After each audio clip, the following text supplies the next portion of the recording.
5-year-old blonde rolled through the streets of Konoha on the day of October 10th. All seemed normal for him. The glares, the cursing, a few thrown things. It was nothing he couldn't handle, but then all went wrong. He was charged by a group of men in ninja outfits. They were outstretching their arms as they attempted to barrage the 5-year-old with kunai. It seemed impossible for the men as the boy seemed to have an unseen armor around him. Then, as they were going to strike again, they felt the air around them condense and slam them into a nearby wall. Naruto stood there crying. This was not right. He didn't want to have to hurt these men, but he had to survive. He had to prove Aji-san that he would become the best Hokage. He just had to. The men sat on the wall and began to initiate in a baggage of jutsus. Jutsus Naruto's wind armor could do nothing about. He felt a searing pain all over his body as the fire and electricity made contact. Everything felt as if it were gone, for he could not move an inch of anything. The air around him condensed as he shot out his hands with a slight bit of determination. The wind blades made contact with a man to his right, and the man fell, limp as he died from the gash through his chest. The other men saw their comrade fall, and it only enraged them more as they began another barrage of jutsus, only to be stopped by a very angry Hokage. One man felt a fist in his face as another fell to a blow to the neck. The others just bowed down and began their apologies, only to be ignored. Ibiki, take them and interrogate them for the answers to why they attacked a fellow Konoha citizen. The Hokage wore a grim face as he looked at the mildly burnt Naruto, but scowled as he saw the men that attempted to kill the boy cowering and pleading for forgiveness. Yes, Hokage-sama. Ibiki and a few ENBU grabbed the men and were gone in plume of smoke accompanied with a slight pop. Naruto, I'm sorry for what they have done. Forgive them. All his words fell upon deaf ears as Naruto began to tear up. Why? Why Aji-san?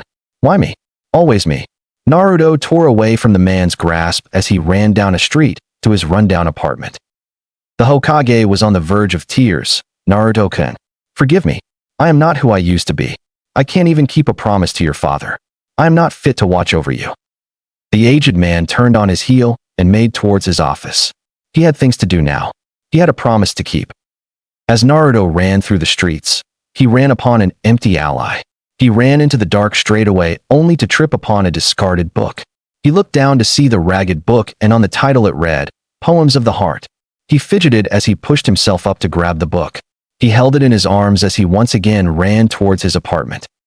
After 10 minutes of running, followed by the curses, the glares, the flying objects, Naruto was home. He ran through his unsettled door and lay upon his hard as stone bed. Forgetting about his moments of pain, he opened up his new book. Upon the darkest meadow stood the Queen of Ice, greeted by the darkness and all the light alike. Not a question of the heart to ask the lady why she greets the darkness as well as light with peace. A response taken to heart was given to the boy in heat. Within the darkness comes the most beautiful of the light. Naruto was perplexed. He did not understand that one phrase. It was unlike all his jutsu scrolls, written journals, and stories of past heroes. These words he understood, but the meanings were not so kind. Deep in his mind, he thought of himself. He lived in darkness. Yet he was kind and sweet. Everyone else lived so happily. Yet look at the way he's seen. This book of poems now held a meaning to him. It would be the first glimpse of resolve and last act of past. Now born was a boy that was one with the wind. The aged Sarutobi sat in his seat looking at a man in a dog mask. Kakashi-san, I have some very important news for you. The man in the ANBU mask looked at the man through the holes meant for his eyes with curiosity. And what might that be, Hokage-sama? Sarutobi began to contemplate. Should I tell him? I cannot fear his reaction, but I lied about this to him in the past. Would it be wise to forge the truth for a selfish reason? All his thoughts were disrupted as Kakashi urged the man on. Hokage-sama, I am a busy man. I ask you to tell me what is needed before I am called off. Kakashi kept his blank look to the man and stood completely still. Kakashi, how would you feel about leaving the ANBU? Kakashi looked at his leader and responded, I have no feelings towards that, but my fellow men will be slightly disappointed. Yes, do you remember your sensei's child? Kakashi now looked sad. Even with his unvisable face, the aura he gave off released that of true grief. Yes, you told me he died during his birth, and also that I would have been the godfather. Am I correct? The Hokage grimaced at the cruelty of his lie. No, Kakashi. That was all a lie. Kakashi nearly fell to his knee, but held his posture. I lied to you for a selfish reason back then. But now it seems my selfishness has led to a boy's struggle. So you lied. You lied to me and caused me to grieve for the loss of both my sensei and his family. Why would you do such a... He was cut off as the Hokage stood. The man was now tearful and was holding his fellow soldier by the shoulder. I am sorry, but I will now make up for it. The boy's name is Naruto. At the time of the Hokage's confession, a blonde 5-year-old was rummaging through his closet, looking for something that represented the darkness he comes from. Then he found it. The black baggy pants and skin-tight black shirt. Upon the shirt was a spiral that the Hokage repressed as a meaning to his past. In reality, it was the fourth symbol, but Naruto knew nothing of this.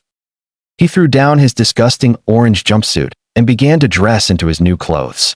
He looked into his cracked mirror and noticed something was amiss. His horrible goggles. Naruto discarded his goggles and let his spiky hair become wild and unruly. Why do I look like the fourth? Oh well, I guess looks don't matter.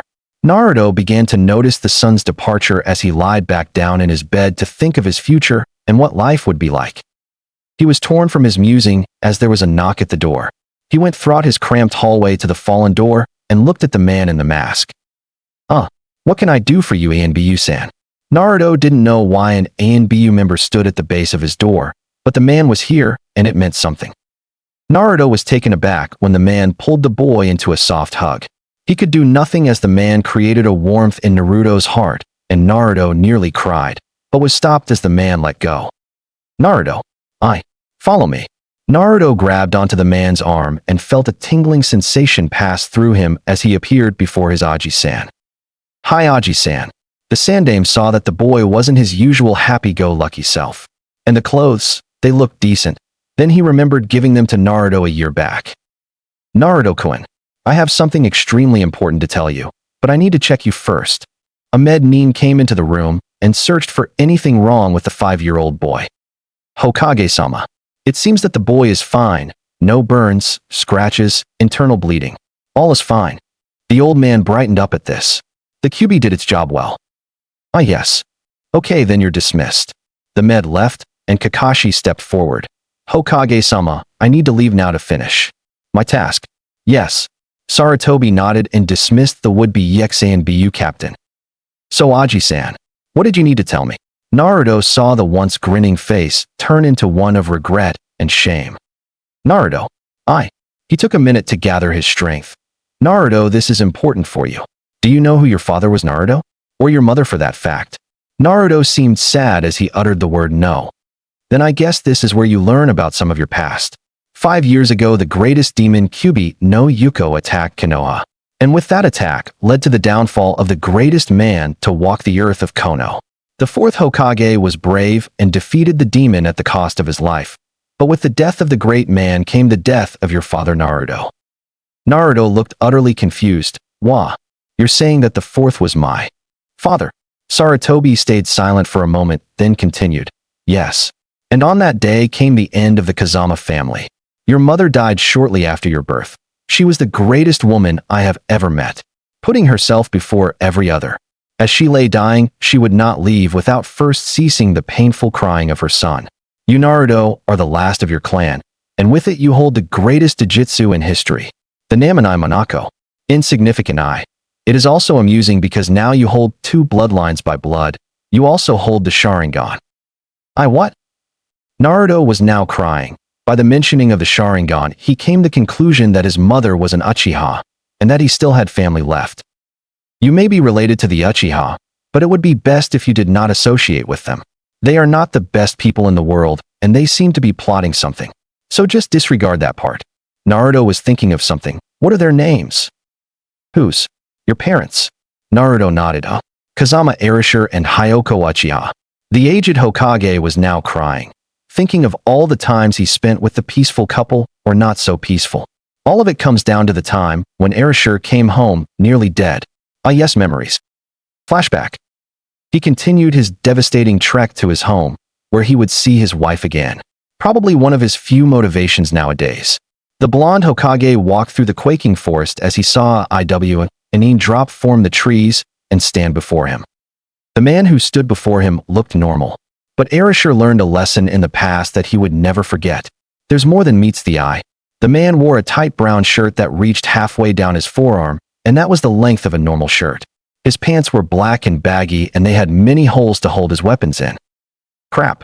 Out of all times to be attacked, it has to be when I have barely any chakra. I guess it's time to come up with a plan.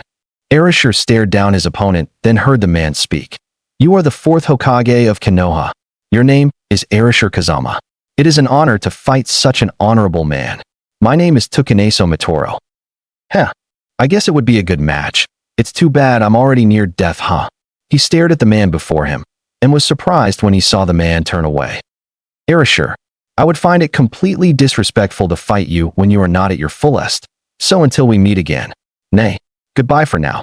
With that, the man disappeared in a swirl of leaves, leaving a confused-looking Yondaime. I got lucky. With the end of his unusual encounter, he continued his trek home.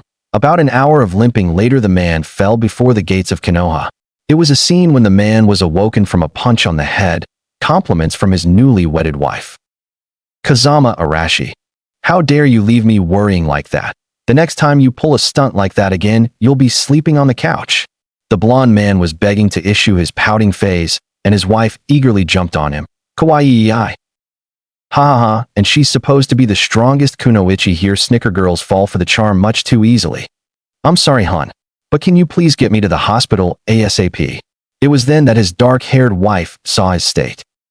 She became, much to the humor of the aged Sarutobi, utterly serious. What happened, Arashi?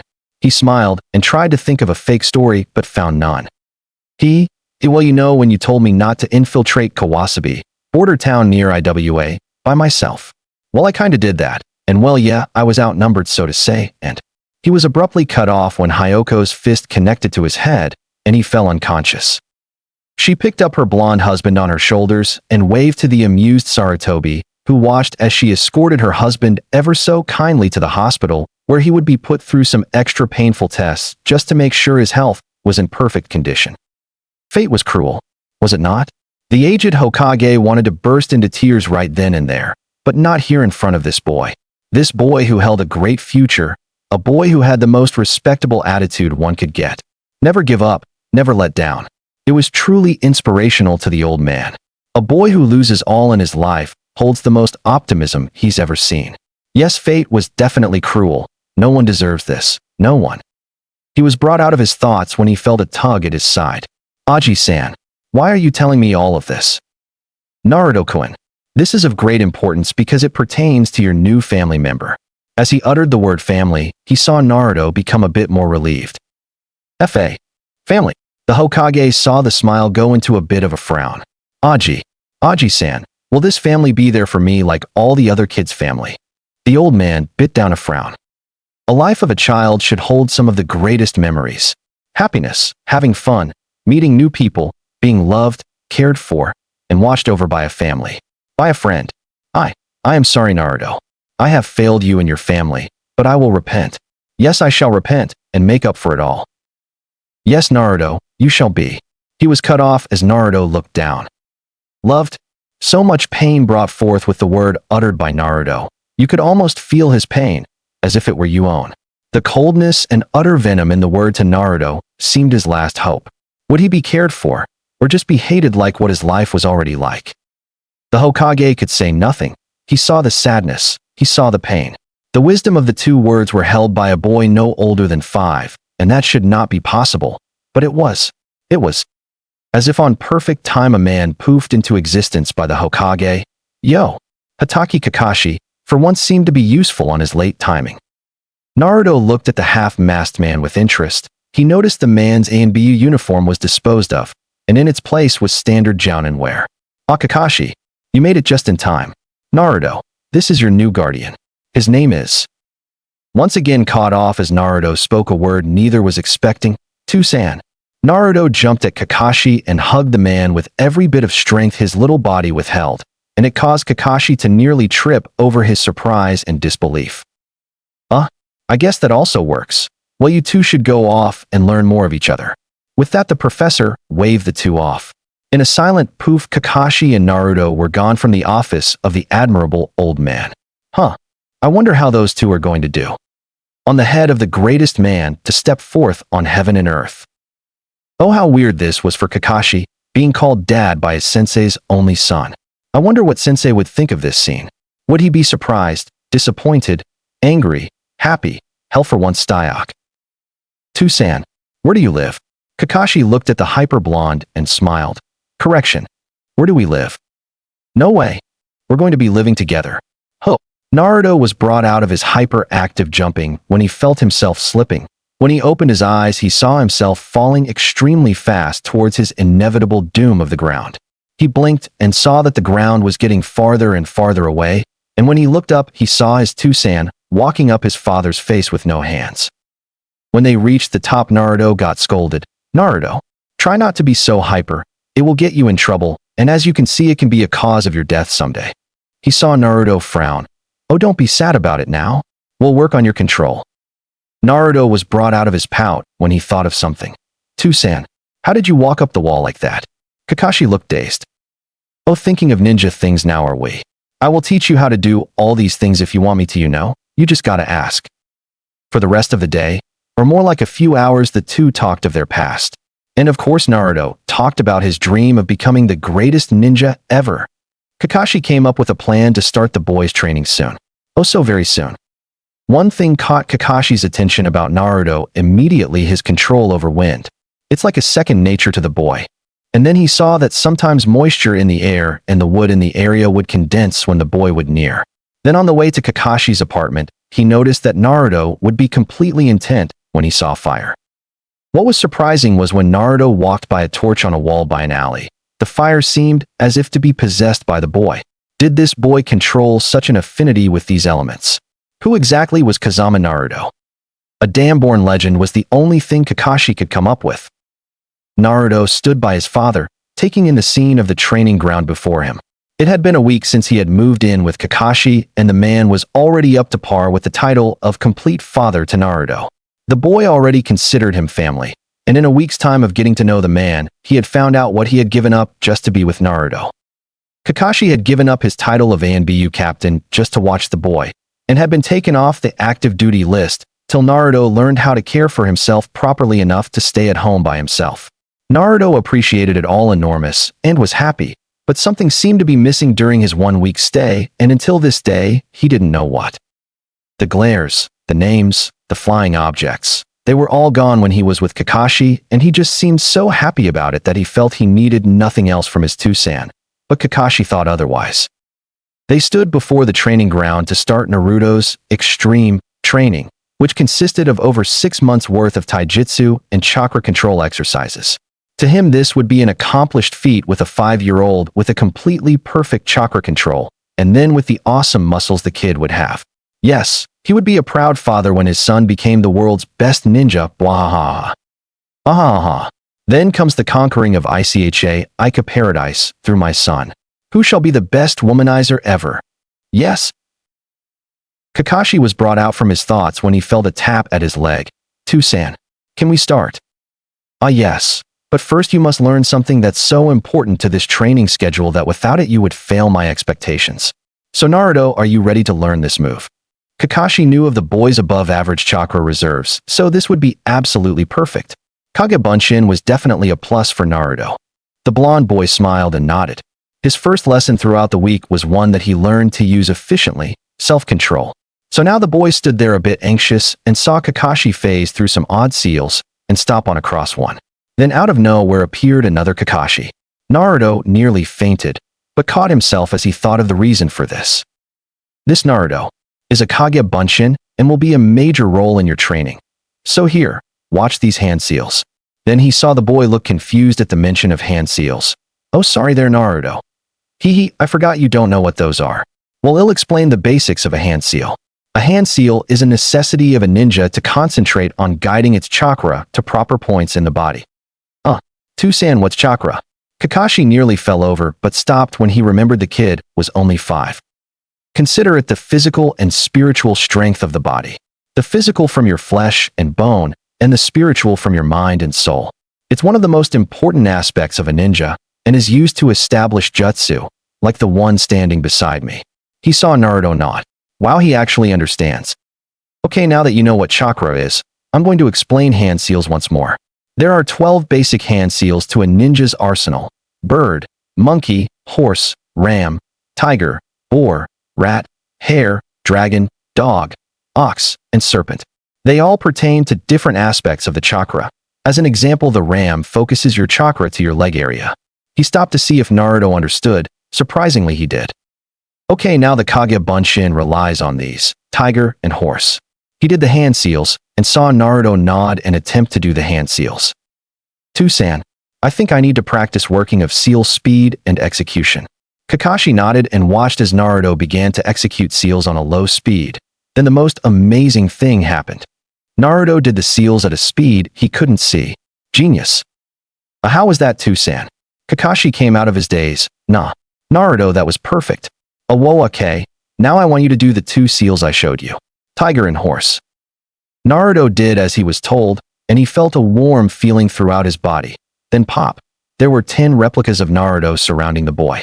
Okay, Tusen, I got them. All 11 blondes said in unison. Kakashi nearly choked on his own words then. Okay then. It seems my son's a genius. Well, now it's time to tell you exactly why these clones are important. Naruto send a clone over to that side of the training ground, then send another to punch that one. Naruto did as he was told and felt a memory enter his mind that was not his own. Tell me what you just saw in your mind, Naruto. Well, I saw my clone blow up, and my other clone punch it before it blew up, so. Oh, that's what you're saying. I get it. Kakashi visibly gave off an aura of unbelievable. But I didn't even explain it to you yet. I know, but you're trying to implore that what my clone does, it's kept in the clone's memory.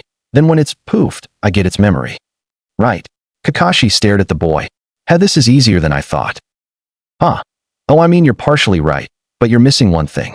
When a clone is dispelled, its experience comes back to you, and you gain that experience. Okay, now that you've got the clones. Whoa, I just got an idea. Naruto, do the seals, and put as much chakra as you can into it, okay? The boy nodded and did what he was told. After 2 unreadable hand seals, the boy's chakra spiked, and there were clones surrounding them in every direction. Is that enough clones, Tusan? Kakashi nodded dumbly as he thought of all the clones that were created by just one 5-year-old. It was truly unbelievable now. He would tell no one of his son's ability till the time came to whoop everyone's team in spars. Bad Kakashi. Stop this evil plotting. Okay, Naruto. Do what I do now. Kakashi walked up to a tree, did a ram seal, and began to climb the tree without hands. Whoa, Tusen, can I do that too? Kakashi nodded and urged him to try. All the clones taking this as their signal began to run at trees, creating ram signs, and climb about a foot up the tree, and then see them fall. Naruto. Kakashi was shouting to get the attention of the boy. What? They all said in unison. No, the real one. He. Then one stepped forward. What happened, Tusan? Okay, now I need you to start doing push-ups and sit-ups. Naruto looked at him and began. But can I get clones to do that? No, Naruto, clones do not distribute muscle mass gained. Only memory, since it would be impossible. Naruto nodded and ran to an empty spot to begin his exercises. About an hour later, Kakashi saw what he deemed impossible. All the clones made it to the top of the trees they stood atop of. What? With that height of chakra reserves, is it even possible to have gained that kind of chakra control in such allotted time? Kakashi wore a proud smile as he told Naruto to dispel the clones. When Naruto dispelled the clones, Kakashi awaited the passing out of Naruto, but saw the boy standing there as if nothing happened. Okay, Tusan. What now? Kakashi thought he was going to have a damn heart attack. How come you didn't overload with all the information from the clones? All that info is enough to give me thousands of headaches, and didn't even have one. Isn't it normal? I took the memories without problem, just like before. Oh, I just noticed this. But check this out, Tusan. One of my clones accidentally figured out how to do this neat trick while falling off the tree. Kakashi watched as the boy ran up the tree, and midway he threw himself off. But something was off. The boy was not falling. No, it looked as if he was hovering in midair. Naruto? How did you do this? Naruto shrugged. I used the same principle that you told me for the tree climbing. Focus chakra to the soles of your feet. But this time I used my wind. Your wind? Naruto nodded. Ever since I was 3, the wind has whispered to me. It's like a guardian, and I its master, and I have been learning how to manipulate it since. Kakashi was trying to comprehend this and thought of only one thing. Wind manipulation? I know he has it, but to master it at such a young age. Is it possible? Naruto began to descend from the air till he was hovering an inch off the air, and he began to walk in small steps. Hey Tusan, this is pretty hard, you know. Walking in midair. Nope, I'm seeing things. Yeah, I'm seeing things, definitely. Holy shit, he's walking in midair. Naruto, you're a genius, you know that. Naruto looked at Kakashi. And why would that be Tusan? Kakashi smiled under his mask. It's because the things that should take you years to learn absolutely. You learn in a day. That's usually not even possible, but you're different, and Naruto. Congratulations for completing training for day 1. Naruto looked at him and smiled. That's it Tusan, this was day 1. Okay, but I think I'm going to do 500 more push-ups and sit-ups. The 600 I didn't tire me. Kakashi fell over. Yup, this kid was definitely a miracle. Hey, Tusan, you okay? Kakashi began to stir to see a sweating Naruto. What happened, Naruto? Well, I did my sit-ups and push-ups, and then you just fell down and went asleep. Kakashi's eyes were wide, the memory came back to him. Naruto was doing 500 push-ups in midair. What a good chakra control exercise, and yet it builds up strength because the law of gravity is nearly double. Definitely a genius plan. Kakashi picked up Naruto on his shoulder and shunshin to their apartment. Thanks, Tusan. It would have taken longer to walk, but can you teach me how to do that? Kakashi looked at him, then thought about it. A 5-year-old learning shunshin. Before this I would have thought it definitely impossible, but for this kid, nothing's impossible. Yes, I'll teach him tomorrow. Actually, yes, I will, but that's for tomorrow. Today we go to eat to celebrate your first day of training. Naruto was jumping up and down with joy and ran to Kakashi to hug his leg. Tusan, thank you for everything you've done this week for me. For taking me in when everyone else just threw me out. Thank you. Kakashi looked down to see Naruto crying, and he picked him up into a hug. Naruto, you don't ever have to thank me. I like watching you grow. It makes me feel I still have a purpose in this forsaken village. So next time don't thank me, Kay. Naruto showed his disapproval. No, I have to say thank you. You're the first one to ever do this for me, and I'm thankful, so no, thank you, Tusan. Kakashi just smiled under his mask and let the boy down. So Naruto, what do you want to eat? He was waiting for the boy to shout ramen, but the shout never came. I haven't really eaten at a lot of places, so you take me to wherever you feel it's best. Kakashi nodded, and he and Naruto began to leave the apartment. The restaurant Kakashi wanted to take him to sold this new type of shrimp that tasted of sweets, and yet tasted of shrimp. It was called Wazabushi's Ebitaku, Wazabushi's Shrimp House, and it seemed to be a small restaurant that would please Kakashi's taste. As they were walking in the streets, he saw the sun fading over the hills to the west. It's beautiful, isn't it? The sun with the power over every living thing to just fade away, leaving only traces of itself in the color of the sky, then rise from what seemed to be the ashes of a phoenix, and withhold all its power like before. Kakashi listened to the blonde's speech and was awed by it. Such wisdom and such youth. It's a shame what hate can turn the mind into. I hope I can give him a worthy childhood and be a worthy father. He turned to see the people of the village sending glares and noticed the boy just ignored them and kept on his smile. The glares, they don't hurt anymore, Tusan. The looks, the words, none of it matters to me anymore. As long as I have family, these people could kill me for all I care. As long as I know at least one person loved me, I wouldn't care. I may not understand why they hate me, why they hurt me, but this is my village. This is what my father died protecting, and it's something I must continue until I have no last breath in this body. Naruto, how do you hold such will to go on with the people that hate you, and why you would protect them? I don't think I would ever be able to do that. I would have gone on a rampage killing every person in my way, but you, I'm proud of you. You remind me of a past friend. Giving your last to save the ones you care for. I'm proud. Kakashi's words pleased Naruto as he thought of all the things he would do when he became a ninja. He would make his fathers proud, very proud. After 10 minutes of walking, they reached Wazabushi's. It was a small stand that was owned by a young man. The man, whose name was Wazabushi, had dark red hair that stuck out in every direction. He seemed like he was buff and wore a white cooking gown that reached to his knees. Hi there, how may I help you? The man stood there smiling at the boy. Oh, this is the boy they all hate. Bastards, he's 5 years old and looks like a damn angel. Kakashi stepped forward. Yeah, I want 20 of your new shrimp. The man smiled and moved to the boy. And you kiddo, what do you want? Naruto smiled. Well, how big is the shrimp? The man moved his fingers apart to about 3 inches. Okay then, I want 50 of your new shrimp. The man nearly fell over, and Kakashi nearly passed out. A kid that eats more than me. Wow. Coming right up. Naruto and Kakashi sat there talking about their pasts. So Too-san, who were your parents? Naruto noticed Kakashi saddened that. My parents, huh? My father, one of the greatest men of his time, was not spared by this village. He was like your father in a way, one of the greatest of his times that sacrificed himself for the people of the village. On a mission, he had to choose either the death of a comrade or the failure of the mission. Back then, people wouldn't understand. You may fail one mission, but saving another's life gives you time to do more than just that one mission. And when my father returned home, the people criticized the man that saved their lives every day. Even the comrades he saved criticized him. It ended with death by his own sword. My father taught me something that day that I will never forget. People are ungrateful. Kakashi's tears fell freely as he began to remember the scene. Flashback. Kakashi had just gotten home from a mission, and the Chunin was on his way to see his father. The man was in depression right now, all because of the glares, the laughs, the taunts. The greatest ninja in the village mocked by the people who hold no meaning to Kakashi. Ungrateful was all that ran through his head. The people of this village lost his respect. Or was it his father that he lost his respect too? Kakashi's thoughts were replaced as he saw the door to his home. He walked up to the steps and opened the door. Too-san. Too-san, I'm back. There were no replies as he looked in his father's room for the depressed man to be sitting. He was not there. He looked around the house and finally went into the backyard. What he saw would haunt him for the rest of his life. His father had his own sword through his chest and was near dead. Taozen. Kakashi dropped on his knees by his father, shedding tears that would stain his memories forever. Kakashi cough. I'm sorry, son.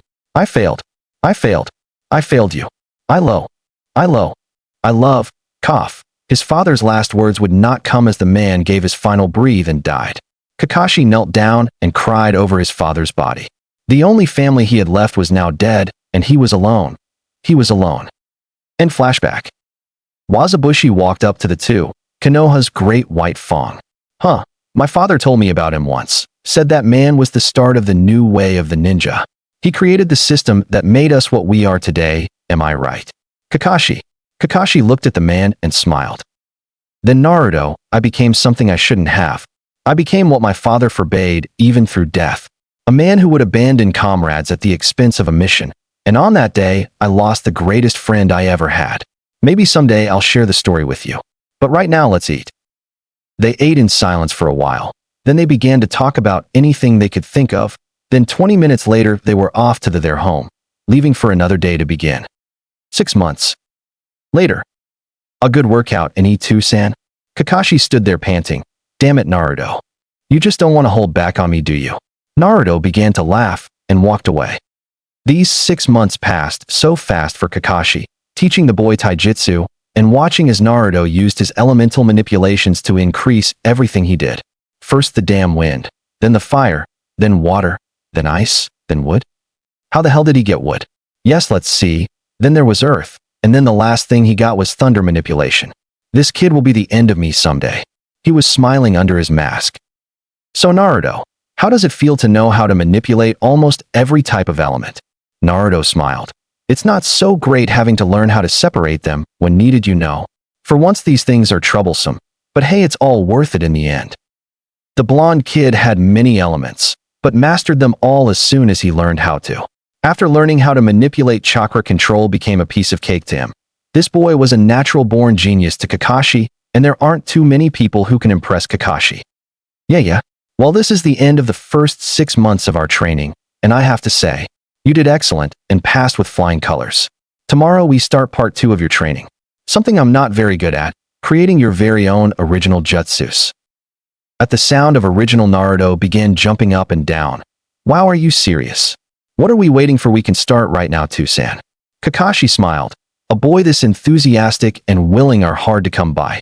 Hey, calm down, Naruto. We'll start tomorrow because today you have the day off. So here's about 5,000 Ryo, now off with you. Life was great for Naruto. He found his one piece of family and was glad beyond belief. In the time of 6 months, Kakashi became Naruto's true father, or at least that's what Naruto would say. Then when he was with his Two-san, no one would glare at him or do mean things. It was all perfect, and then his Two-san would congratulate him for being such a genius. Yes, life was now the best. He shunshined into his room, emerging through a ring of ice. He stood in front of a mirror and looked at himself. He wasn't as short as he was before. He grew at least an inch or two. He was about 4 foot 4 inches, which is pretty tall for a 5.5-year-old. His hair was long and unruly while his face was thinner than before. Yeah, and then he looked at his clothes. He definitely needed some new ones, so he set off to the ninja store nearby. He took off at a normal pace, then began to manipulate the air around him. He focused it to his feet and took off as a blur. A minute later, a blur stopped an inch from the door of the ninja store. The door opened, and Naruto stepped through. "Hey, Haru." A man that was about 6'1" stepped up from behind the counter. He was a bulk man that had jet black hair that was combed back and covered his ears. "Oh, hey there, Naruto-san. What can I get for you today?" Naruto walked up to the counter. "Well, I need a few more uniforms if you don't mind."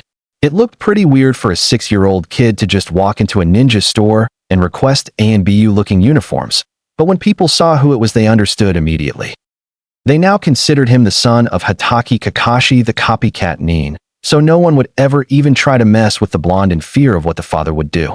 Either that, or they were some of the people who respected the ex-BU captain enough to respect his son, even though he carried that burden. So there stood the little blonde bundle, handing Haru 3,000 Ryu for the 5 uniforms.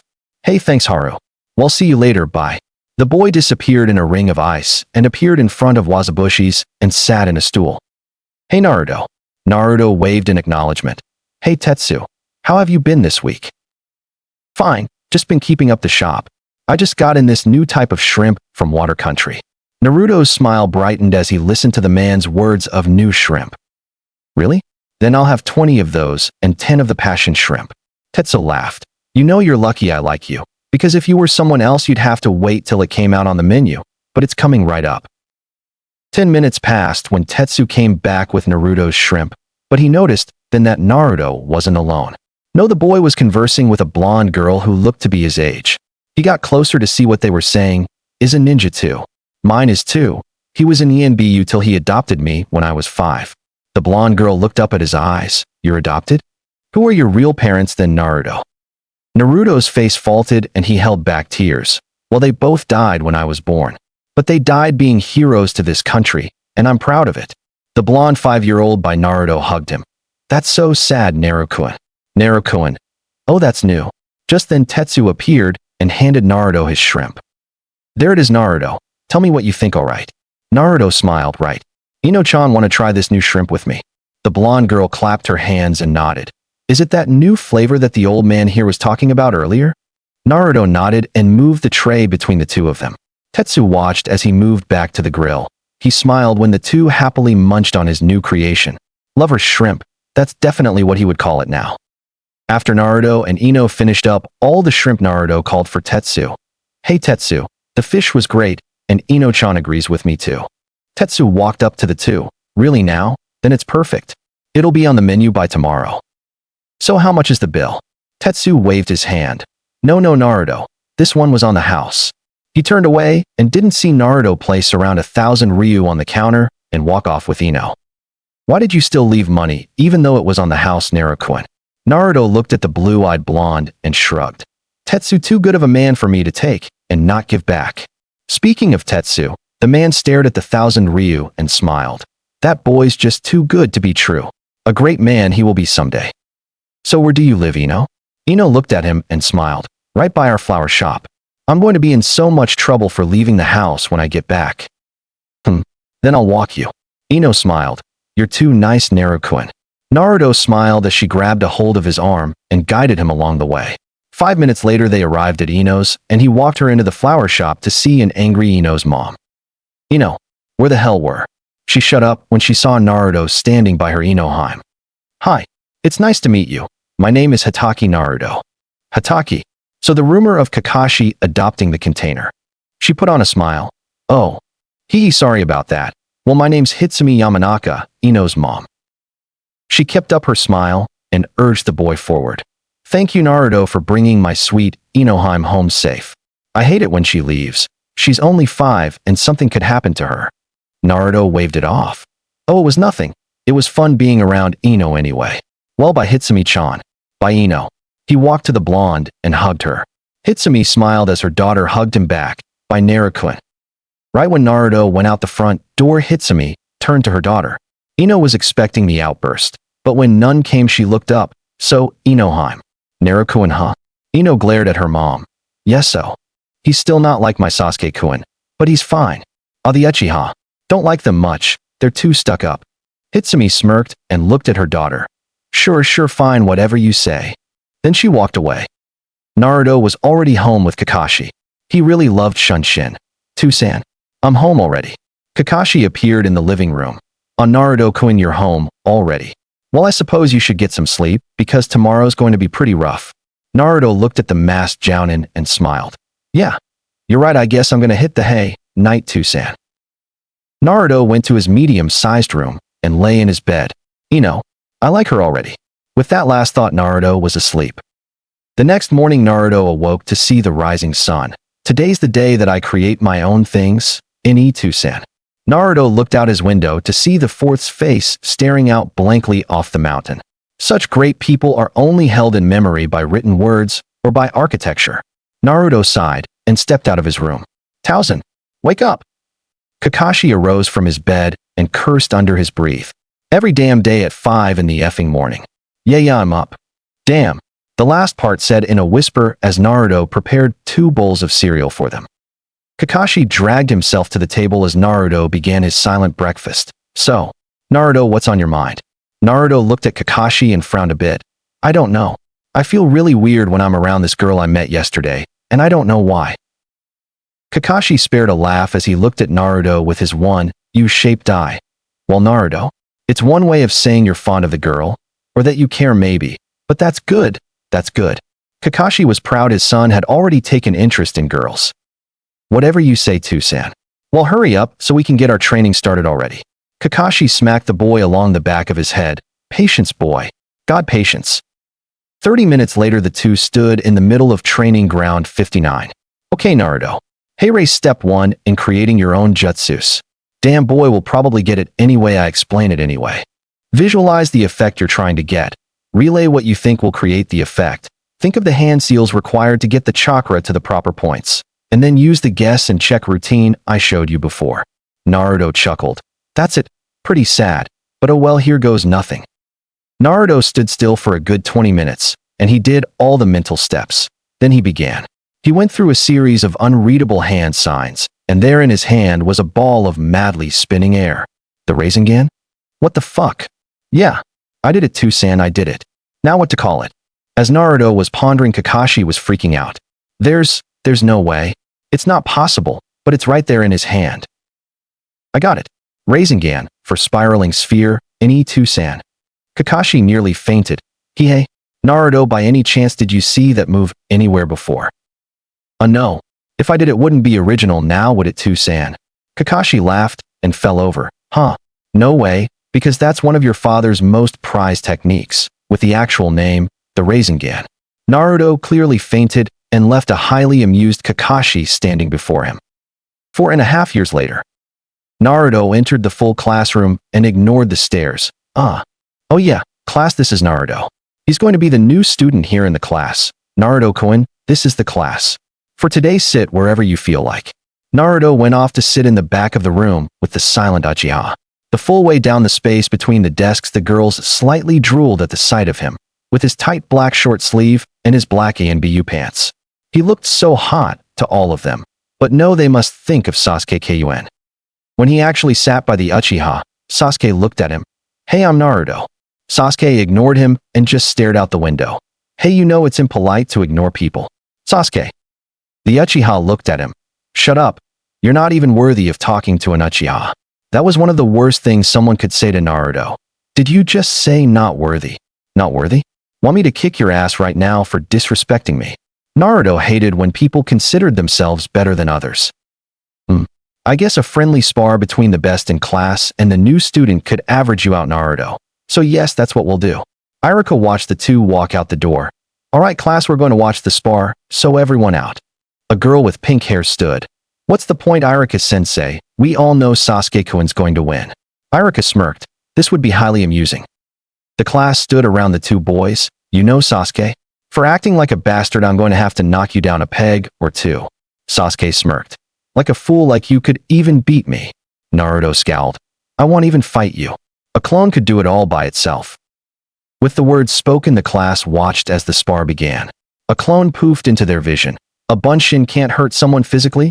The clone stood still while Naruto walked away and sat against a tree. Sasuke charged, fully intent on hurting this fool for mocking him like this. But the clone got in front of him with such blinding speed that Sasuke was already down. The clone stood still while Sasuke got up and attacked the clone. The clone's taijutsu was flawless, not a point in which Sasuke could break.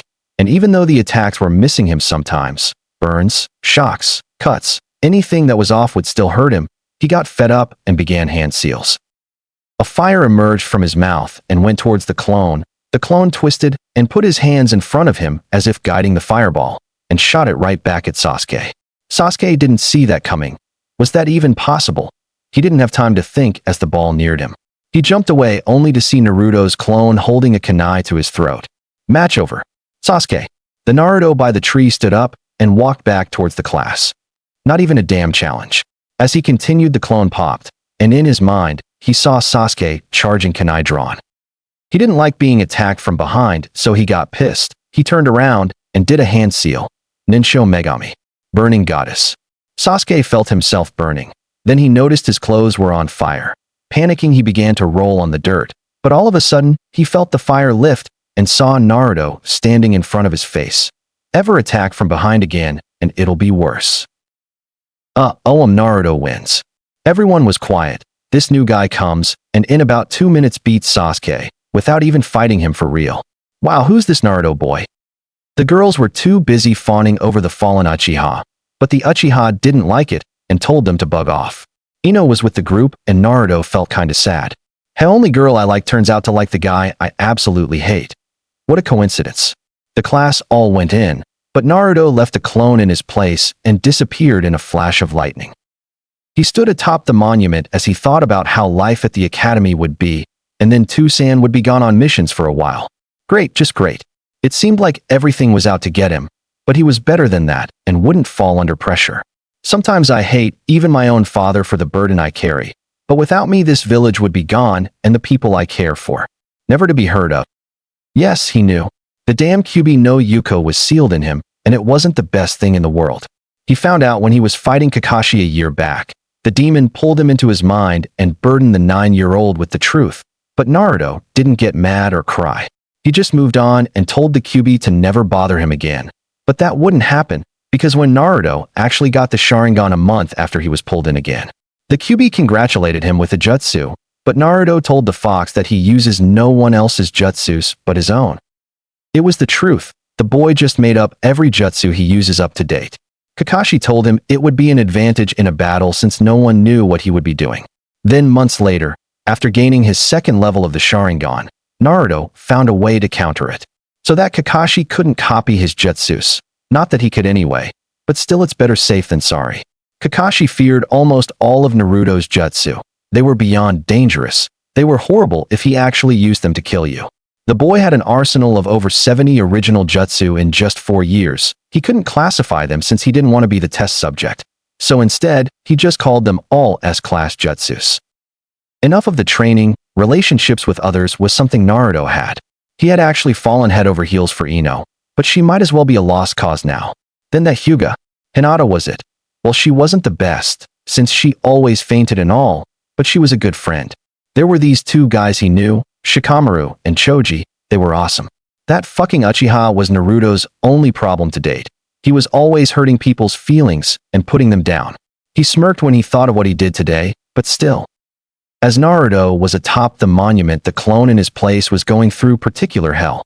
Ino and Sakura were yelling at him for hurting their Sasuke-kun, and Sasuke was glaring at Naruto like there was no tomorrow. And his thoughts? Well, they were something along the lines of this. What the hell I am, and Uchiha loss is impossible. I need that strength to defeat that bastard. But that fool has it. The clone was having enough of this and decided to take a chance for Naruto's sake. He grabbed Ino's arm and pulled her close. She stared into his deep blue eyes and was caught in the moment. Then she felt his lips touch hers. Ino, I love you. Bam! She punched him and was awaiting for him to hit the wall or something. But no, he poofed out of existence, and the Naruto atop the monument fell. Shit. Great, now she knew as well as the rest of the world. He shunshined back to class to meet hell. As he emerged through the icy ring, he felt all eyes on him. What? The fist he saw coming to him looked unlethal, but he decided to move anyways. As he dodged the fist of Ino, a group of girls surrounded him. Oh, Naruto, you're so cute. Kawaii. Naruto was confused. He just said he loved Ino, and these girls were all over him. Well, enough was enough. Iruka walked in and told everyone to shut up and sit down. He just left the office to tell them that Naruto beat the shit out of Sasuke, and to give him 100 for now. Enough, you brats. Now we're going to discuss the history of Konoha. Naruto didn't feel like hearing this, so he shunshined away, leaving a clone in his place. He went unnoticed by all but Ino. Ino sat there thinking, Naruto-kun said he loves me. What do I do now? What about Sasuke-kun? I mean, Naruto knows I like Sasuke-kun, but I like Naruto-kun too. It was too much to think about, so she thought about talking to Naruto later. That bastard stole my first kiss. Ino was now pretty mad, and now Sasuke was scheming. This Naruto guy is in love with a girl who's in love with me. Revenge. Sasuke now had an idea. When Naruto finally gets Ino, crush him by taking her. Naruto was now walking home. He could have shunshined, but decided he needed the fresh air and some time to think. So Ino know now?